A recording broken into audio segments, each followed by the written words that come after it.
Whose mansion is this? Mine. Yeah, right. You expect me to believe you own a place like this? Step aside. I'm conducting an investigation. Officer, you don't have a warrant. You can't enter my property. Listen, either you open this gate right now or I force entry and we sort it out You're making downtown. a serious mistake. Move. You really should call your supervisor. That cop just broke into a mansion. And the man he's treating like a suspect? He runs the entire city. This is the story of Officer Justin Crawford, a man with 3 dismissed bias complaints who walked through an unlocked gate, through the front door, and all the way to a desk drawer. And what he pulled out of that drawer ended his career on the spot. Here's the part nobody's talking about. That document was already signed, already in effect, before Crawford ever set foot on that driveway. This man didn't just own the mansion, he owned what was inside it. And Crawford handed him everything he needed. Stay until the end, because the thing Crawford found in that drawer will change how you see this entire story. If this is already making your jaw drop, share it. Someone needs to see this, and don't forget to subscribe. He wasn't looking for trouble. He was looking for proof. Proof that this man didn't belong here. Proof that his instincts were right. Proof that a black man standing calm and unbothered inside a mansion this size had to be hiding something. Crawford pulled the drawer open, and the universe answered him. The folder inside was thick, cream-colored, official. The kind of paperwork that doesn't come from a printer at home. It comes from a government building. It comes from people with titles. Crawford picked it up. The header read, City of Westbrook, Office of the Mayor. He kept reading, Executive Order 2024-001. The words below that stopped him cold. Mandatory independent civilian review of all use of force complaints, effective immediately. Beginning with the 9th Precinct. His precinct. Crawford's eyes moved down the page. His captain's name was there. His division. His unit. Every section of his department listed out, point by point, like someone had been studying them for months. Because someone had. Then he saw the signature at the bottom. He recognized it. He'd seen it on the news the night before. During the inauguration coverage he'd half-watched from his couch. Roland T. Matthews. Mayor. Crawford looked up. Matthews was standing in the doorway of his own study. Arms still crossed. Expression unchanged. The same composure he'd had at the gate. The same composure he'd had when Crawford walked past him through the front door. The same composure he'd had through every single second of this. He hadn't been nervous. He'd been waiting. Crawford opened his mouth. Nothing came out. Matthews spoke first. You can keep that copy. He let that sit for exactly 1 beat. I have more. That was the moment. Not the gate, not the front door, not the unauthorized walkthrough of a private residence. This moment, a cop holding a document that restructured his entire department, signed by the man he'd just accused of not belonging, was the moment Officer Justin Crawford understood what had happened. He hadn't caught a suspect. He had walked himself into a record. Everything Crawford did from the second he bypassed that gate was now attached to an executive order that would change how his department handled officers exactly like him. His actions were no longer just a complaint waiting to be dismissed. They were evidence supporting a policy that was already law. Crawford set the folder back down. His hands weren't steady. But here's what nobody asked afterward, and it's the question that changes everything about this story. Who was Roland Matthews before he became the man standing in that doorway? Because the composure didn't come from the office. It came from somewhere much older than that. Roland Matthews did not become calm under pressure. He was forged by it. Long before the gate. Long before the mansion. Long before the office with the city seal on the door. There was a boy in Westbrook's east side who learned very early that the world would question him first and believe him second. That boy became a public defender. Not a corporate lawyer. Not a prosecutor climbing toward comfort. A public defender. The person who stands between the system and the people the system has already decided to discard. He spent 11 years in that courtroom. 11 years watching how power behaves when it thinks it isn't being watched. He'd been called out of place his entire life. He stopped flinching somewhere around the 3rd time a clerk asked to see his receipt. By the time he ran for city council, he had seen enough. Not just the individual moments, the stops, the searches, the quiet humiliations that never make the news. He had seen the architecture beneath them. The policies that made those moments not only possible but protected. That's what he ran on. Not anger, architecture. His first council term, he authored a use of force transparency bill. It was voted down 9-2. He brought it back the following session, with more data, more testimony, more names. It passed 6-5. That was Roland Matthews. He did not retreat from resistance. He documented it and returned better prepared. 4 years on the council became a mayoral campaign. His opponents called him radical. Too focused on one issue.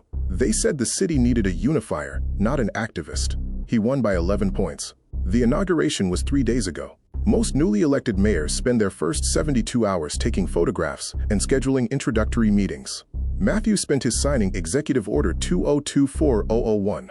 He did not wait for a transition period. He did not wait for a symbolic first 100 days. The order was drafted, reviewed, and executed before he had finished unpacking his desk. He had been drafting it for 2 years. So when Officer Crawford's cruiser rolled through that gate, when the crunch of tires on the private driveway reached him through the study window, Matthews did not panic. He recognized the moment, not this specific officer, not this specific afternoon, but the shape of it, the logic of it, a man in uniform, a black man on a property too large to be believed. The assumption that something must be wrong. He had built a career studying exactly how that assumption gets made, and exactly what it costs. Crawford thought he was walking into an investigation. He was walking into a case study. And the man who had spent decades building the framework to hold officers like him accountable was already on the phone with his chief of staff before Crawford reached the front door. The question now was simple. How far would Crawford go? The call came in at 2:47 in the afternoon. No name, no callback number, no description beyond suspicious mail on the property. The address was listed. The complaint was vague. The kind of tip that, under standard protocol, requires a callback attempt before any officer is dispatched. No callback was attempted. The dispatcher's log listed the caller as anonymous. Crawford didn't wait for a callback. He was already pulling up the driveway. That detail matters, because there is a version of this afternoon where Crawford runs the address, sees the registered owner, pauses for 10 seconds, and turns around. That version existed. He chose a different one. It was not the first time. 3 years earlier, Crawford responded to a similar call in the Harborview district. A black architect named Dennis Hale had just moved into a renovated Victorian. A neighbor called it in. Crawford arrived, questioned Hale on his own porch, and demanded to see proof of ownership before he would leave. Hale filed a complaint. It was dismissed within 30 days. Insufficient evidence of racial bias. Crawford received no disciplinary notation. 14 months after that, a similar call. A black physician named Sandra Okafor parked in her own driveway in a luxury sedan. Crawford ran her plates without cause. When she stepped out of the car, he ordered her back inside. She recorded the interaction on her phone. She filed a complaint. It was reviewed and dismissed. The internal affairs summary described Crawford's conduct as within acceptable parameters. Then a third incident. A black business owner stopped while unloading equipment into a warehouse he had leased for 4 years. Crawford accused him of breaking in. The man produced a lease agreement from his phone. Crawford told him it could be forged. Third complaint. Third dismissal. Here is the pattern the complaints reveal. Not just about Crawford, but about the system that processed them. Each incident involved a black person in a context Crawford's instincts told him was wrong. Each person was doing something completely legal. Each person documented it. Each complaint was absorbed by a process designed to forget it. Crawford did not learn from 3 complaints. He learned from 3 dismissals. What he understood was this. The system would protect him. The complaints would come and go. The documentation would be filed and buried. He could keep operating because nothing he had done had ever produced a consequence. He had no reason to believe today would be different. He had no reason to believe the man he was approaching had spent 2 years building the exact mechanism that would make it different. Crawford climbed out of the cruiser and walked toward the gate. He had a question ready. He had no idea the man on the other side had an answer prepared long before the question was ever asked. Crawford reached the gate and stopped. The man on the other side didn't move. No step backward, no hands raised, no instinct to shrink. Just stillness. The kind that isn't passive. The kind that takes practice. Crawford looked at the mansion behind him. He looked at the black SUV in the driveway. He looked at the man's watch, his clothes, the way he was standing. And something about all of it bothered him, not because anything was wrong, because everything looked right. That bothered him most of all. He asked the question like Matthews was a delivery driver who'd wandered too far up the path. Do you live here? Matthews looked at him, not through him, not past him, directly at him, the kind of eye contact that doesn't ask for permission. He said nothing. Crawford shifted his weight. He was used to that question producing results. An explanation. A scramble. Some version of, yes, officer, let me explain. The question was designed to put people on the defensive immediately. Matthews didn't take the bait. Crawford tried again. Sir, I received a call about a suspicious individual at this address. I need you to identify yourself. Matthews uncrossed his arms slowly. He reached into his jacket pocket. Crawford's hand moved toward his belt. A reflex. Automatic, barely conscious. Matthews produced a business card. He held it through the gate. He did not explain it. He did not soften it. He simply extended it and waited. Crawford took it. He read it. His expression didn't change immediately, but something behind his eyes did. A small recalibration, a flicker of recognition quickly suppressed by the momentum of his own certainty. He looked up. This doesn't verify residency. That was the moment. That sentence. A man had just handed Crawford a card, identifying him as a city official, the city's highest official, and Crawford's response was to question whether it counted as proof. Matthews let the silence sit. He understood what was happening. Crawford was not going to accept any answer. The credential would never be sufficient. That was the architecture of the thing. The rules shifted to keep the conclusion the same. Matthews had documented this exact mechanism in 3 separate policy briefs. He had also documented it 30 seconds ago on 14 security cameras. He stepped back from the gate, not in retreat, in invitation. "You're welcome to come in, officer." He said it the way a man says something he has already decided. Calm, final, deliberate. Crawford pushed the gate open. He believed he was in control of what happened next. He had just made the last unrecorded decision of his career. Crawford walked up the driveway. Matthews walked beside him, not behind him, beside him, equal footing. Deliberate. Crawford scanned the property as he moved. The manicured hedges, the stone pathway, the architectural detail on the front facade. His eyes were doing what they always did, searching for something that didn't fit. Something he could use. Nothing fit his theory. Everything fit the deed. They reached the front entrance. Crawford stopped at the door. This was the line. The gate was outside. The gate could be argued. An officer approaching a property in response to a complaint that has legal cover, however thin. But the door was different. The door was the Constitution made physical. Everything beyond it required either consent or a warrant. Crawford had neither. He walked past the threshold. Like the Fourth Amendment was a suggestion, he framed it to himself instantly. Welfare check.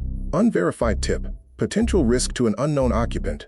The internal justification assembled itself in seconds, the way it always does when a decision has already been made and the reasoning comes after. Matthews said nothing. He followed Crawford inside. He closed the front door behind them. Quietly, without ceremony, Crawford moved through the entrance hall. His eyes went to the artwork on the walls, the furniture, the scale of the rooms opening to either side. His jaw tightened slightly. The mansion wasn't just large. It was curated. It reflected decades of intention. He kept moving. "I'll need to confirm no other individuals are on the premises," Crawford said. Matthews didn't respond. He simply walked. He stayed close enough that Crawford couldn't move into any room without Matthews being present. There would be no moment Crawford could claim he was alone. There would be no ambiguity about what was witnessed. They passed the kitchen, the sitting room, the corridor leading to the east wing, camera 3, camera 6, camera 9. Matthews knew each angle. He had reviewed the security layout when he moved in. He had noted which rooms had full coverage. He had noted which corners had none.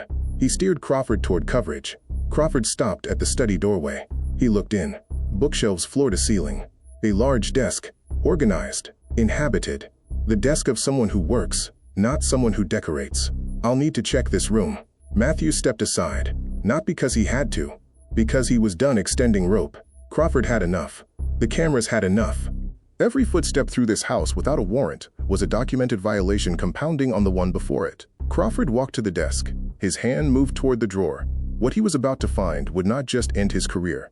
It would answer a question he hadn't thought to ask. Why had the door been so easy to walk through? While Crawford was reading the executive order, Matthews' chief of staff was already in a car. Her name was Diane Osei. She had worked with Matthews for 6 years, through the council campaigns, through the failed transparency bill, through the victory. She knew his patterns. She knew what a certain kind of silence in his voice meant. He had called her from the gate, not after Crawford entered the house, not after the front door. From the gate, the moment Crawford's cruiser came to a stop on the driveway. Matthews had his phone out before Crawford finished climbing out of the vehicle. The call lasted 40 seconds. He said 3 things. The address, the badge number from Crawford's uniform, and make sure legal is available this afternoon. That was it. Diane knew the rest. There were 14 cameras on the property. Crawford had walked past 11 of them. The system had been installed by a private security firm 2 weeks before Matthews moved in. Full HD, motion activated, time stamped to the millisecond. Each camera fed to a cloud-based server that logged footage in real time. The recordings could not be deleted from the property. They were stored off-site the moment they were captured. Matthews had not designed this system as a trap. He had designed it as a standard security measure for a high-profile residence. But he understood, standing at that gate, that what it would capture today was not standard. It was a complete, uninterrupted record of every decision Crawford made, from the moment he bypassed the gate to the moment his hand found the drawer. There was no gap in the footage. Crawford had not found a blind spot. He had not moved through a single space that wasn't covered. Matthews had walked him through the most documented rooms in the house, not by accident, by architecture. The study alone had 3 angles. One camera above the bookshelf, one mounted near the ceiling to the left of the door, one embedded in the clock on the wall, standard in high-security residential installations. All 3 had a clear line of sight to the desk. All 3 had captured Crawford pulling the drawer open without instruction, without a warrant, without consent, without anything except certainty. The same certainty that had survived 3 dismissed complaints. The same certainty the system had rewarded every time it filed his violations away and handed them back to him stamped with the word dismissed. The system had protected Crawford before, but that system was changing, had already changed. The signature on the document in Crawford's hand made it official, and now the footage would go to the same oversight body that signature had created. Crawford set the folder down. He didn't know yet that Diane had already forwarded his badge number to the city attorney. He was about to find out what happens when accountability has teeth. Crawford made the call from the study doorway. He stepped just outside the room. He kept his voice low. He had his sergeant's number on speed dial. Sergeant Alan Briggs, 15 years on the force. Crawford's direct supervisor for the last 4. The phone rang twice. Briggs.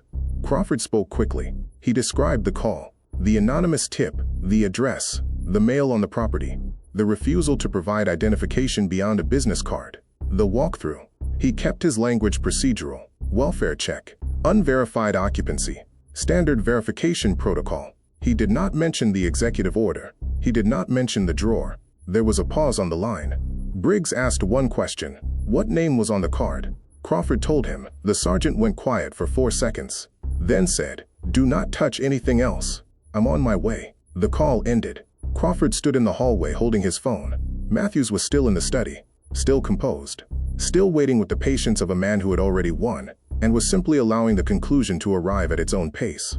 Briggs arrived in 11 minutes. He did not use the siren. He pulled up to the gate, stepped out of his vehicle, and walked up the driveway with his hat in his hand. Not in the casual way, in the way a person holds something when they need their hands to look harmless. He was already managing the situation before he reached the front door. Matthews met him in the entrance hall. Briggs introduced himself. His tone was careful, the tone of an institution that has just realized it has a problem and is deciding, in real time, how large to let it become. He apologized for the inconvenience. Matthews accepted the apology without comment. Briggs found Crawford in the corridor. The conversation between them was short. Crawford's certainty, which had carried him from the cruiser to the study without a single moment of hesitation, was visibly receding. He was beginning to understand what Briggs had understood the moment he heard the name. There was no version of this that ended quietly. Not with the footage, not with the executive order, not with the city attorney already copied on a badge number by a chief of staff who had been in motion since the gate. Back at the precinct, the captain was informed within the hour. The Internal Affairs Division was notified before the end of the shift. The union representative received a call that evening. Every person in that chain had the same 4-second silence Briggs had on the phone. Then they all started talking at once. They were trying to find a version of this story that protected the department. What they didn't know yet was that the story already had an author. He was standing in his own entrance hall. He had been writing it for 2 years. Tomorrow morning he had a press conference scheduled. The room was full before he walked in. City Hall's main briefing room held 60 journalists at capacity. That morning it held 83. Camera crews lined the back wall. Reporters stood along the sides. The overflow watched on monitors in the corridor outside. Nobody had been told what Matthews would say. That was intentional. He walked to the podium at 9:02 a.m. No entourage, no prepared dramatic entrance. He set down a single folder, adjusted the microphone, and looked out at the room the way a man looks at something he has been waiting a long time to say. He did not mention Crawford's name once. He didn't have to. Everyone in that room already knew it. He opened by saying this: "Yesterday afternoon, a police officer entered my home without a warrant, without consent, without legal justification of any kind." He let that land. I want to be precise about what that means. It means the system that has historically protected that behavior no longer can. Because that system changed the day before it happened. He opened the folder. He read the executive order number aloud. He described its provisions clearly. Independent civilian review. Mandatory documentation. Oversight authority with real enforcement power. Not advisory. Not recommended. Required. He did not frame it as retaliation. That was the thing the room expected. The anger. The personal grievance dressed up in policy language. The use of institutional power to settle a score. Every journalist in that room was waiting for the moment it became about Crawford specifically. It never did. Matthews spoke about Dennis Hale, the architect who had been questioned on his own porch. He spoke about Sandra Okafor, the physician recorded in her own driveway. He spoke about the business owner whose lease agreement was called potentially forged. He named all three. He had their complaint numbers. He had the dismissal dates. He had the internal affairs summaries that used phrases like within acceptable parameters to describe conduct that was not. He had everything. The footage from the estate's security system had been submitted to the newly formed oversight board at 7:15 that morning. The city attorney had already filed the documentation. Crawford's suspension was effective as of 8 a.m. Matthews closed the folder. He looked at the room one more time. This wasn't an isolated incident. It was a documented pattern. The difference between yesterday and every incident before it is that yesterday, the mechanism existed to respond to it properly. He stepped back from the podium. The room erupted. Not in chaos, in the specific energy of journalists who understand they are watching something that will not fit into a single news cycle. This was not a story about one officer.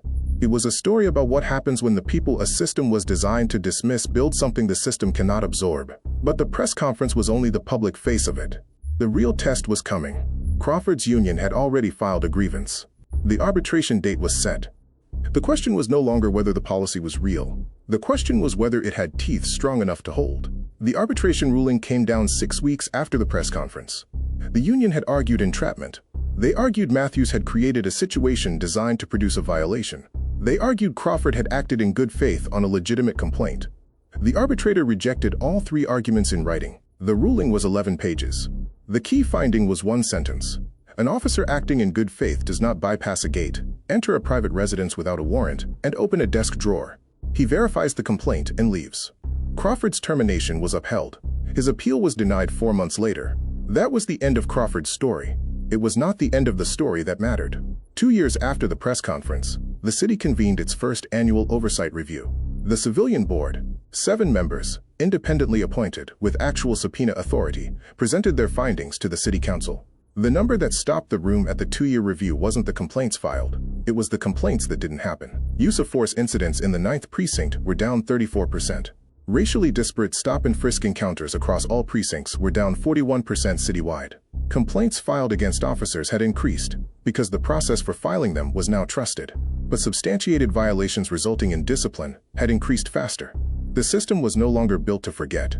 It was built to remember. Dennis Hale attended the review. So did Sandra Okafor. So did the business owner whose lease agreement had been called potentially forged. They sat in the public gallery. They did not speak. They did not need to. Their presence was the testimony. Matthews sat at the council table and listened to the numbers the way a man listens to confirmation of something he always knew was possible. Not with surprise. With the specific quiet of a person who did the work in advance and is now watching it function. The mansion was still his home. But it was also by then something else. It was the address that appeared in the Oversight Board's founding documents as the inciting incident. It was the location referenced in every training module the department now used on constitutional search and seizure. It was the place where a man with a long history of dismissed consequences finally encountered a consequence that could not be dismissed because the architecture to hold it had already been built. Crawford had walked into that house looking for proof that something was wrong. He found proof that something was about to change. Here is what this story is really about. It is not about one officer. It is not even about one mayor. It is about what becomes possible when the people a system ignores stop waiting for the system to fix itself and build something new inside it instead. If that idea stays with you, share this. Someone in your circle needs to hear it. The complaints that didn't happen, those are the ones that count.